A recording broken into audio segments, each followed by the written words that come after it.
In the stormy east wind straining, the pale yellow woods were waning, the broad stream in his banks complaining, heavily the low sky raining over towered Camelot.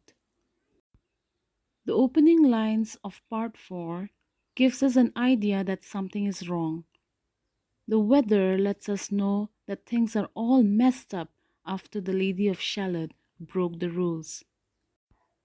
In the first line, we know there's a storm outside. Here it says the stormy east wind straining, so there's a heavy storm with wind outside the tower. The pale yellow woods or the leaves are also waning or fading, and the broad stream also complaining. And not only that, it also mentions that there's heavy rain over towered Camelot. Down she came and found a boat, beneath a willow left afloat, and round about the prow she rode, the Lady of Shalott. So she came down from the tower for the first time, and as she looked around, she found a boat that was left afloat beneath or under a willow tree. So she went towards the boat, and at the prow or at the front part of the boat she rode the Lady of Shalott.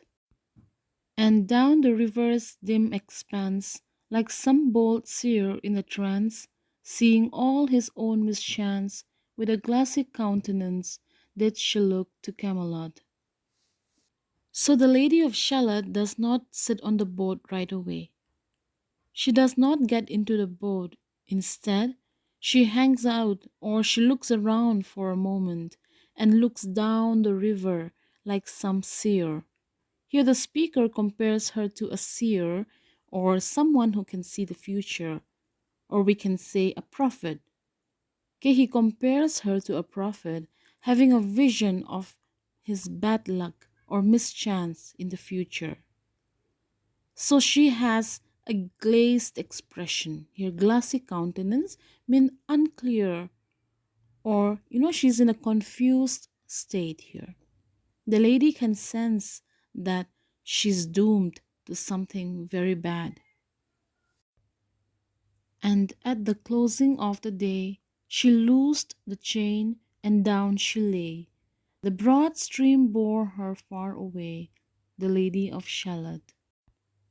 So finally, in the evening, or at the closing of the day, the Lady of Shalott loosened the chain that tied the boat to the tree. So down she lay, and the broad stream or the river carries her away. Lying wrapped in snowy white, that loosely flew to left and right, the leaves upon her falling light, through the noises of the night, she floated down to Camelot. The Lady of Shalott is dressed in loose white clothes. Here it says she is wrapped in snowy white. So she must have looked very beautiful.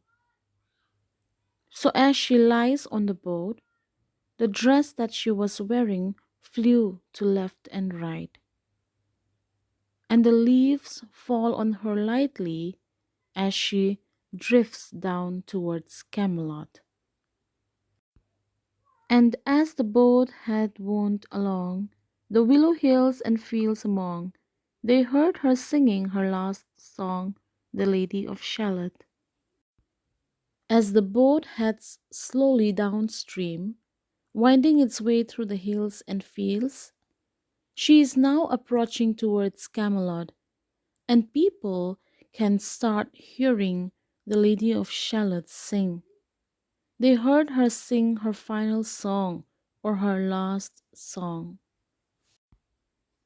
Heard a carol, mournful, holy, chanted loudly, chanted lowly, till her blood was frozen slowly, and her eyes were darkened wholly, turned to towered Camelot.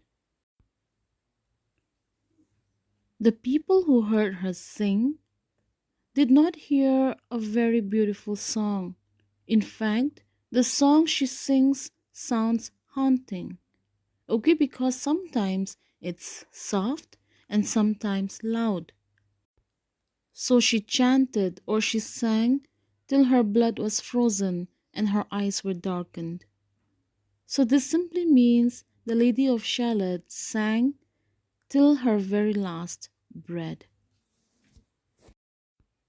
For ere she reached upon the tide, the first house by the water's side, singing in her song she died, the Lady of Shalott. Before she could reach the first house in Camelot, the Lady of Shalott died as she sang. Under tower and balcony, by garden wall and gallery, a gleaming shape she floated by, that pale between the houses high, silent into Camelot. The boat that carried the Lady of Shalott finally reaches Camelot. So the lady floats by the tower, by the garden, and the houses in the town. She is being described as gleaming shape here. So she must have glowed as she floated, but she is now pale and cold, and her song is over. Out upon the wharves they came, knight and burgher, lord and dame, and round the prow they read her name, the Lady of Shalott. Everyone is curious to see this strange, beautiful sight. So people from every corner of the town came rushing to the spot where the boat had stopped. As they investigated the boat, they saw the Lady of Shalott written at the prow of the boat. So this is how they come to know who this lady is. Who is this, and what is here?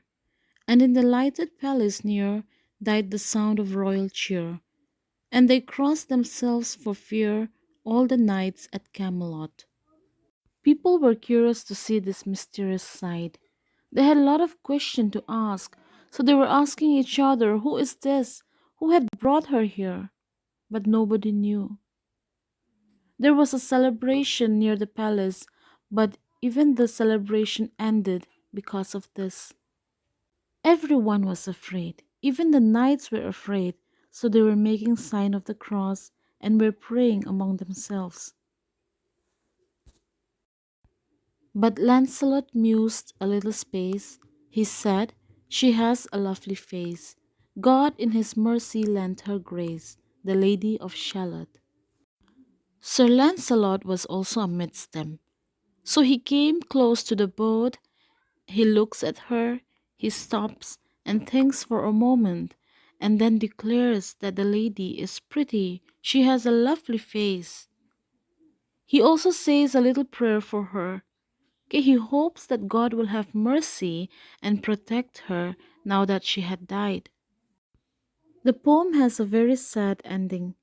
The Lady of Shalott never got to meet this handsome knight. She dies sad and lonely.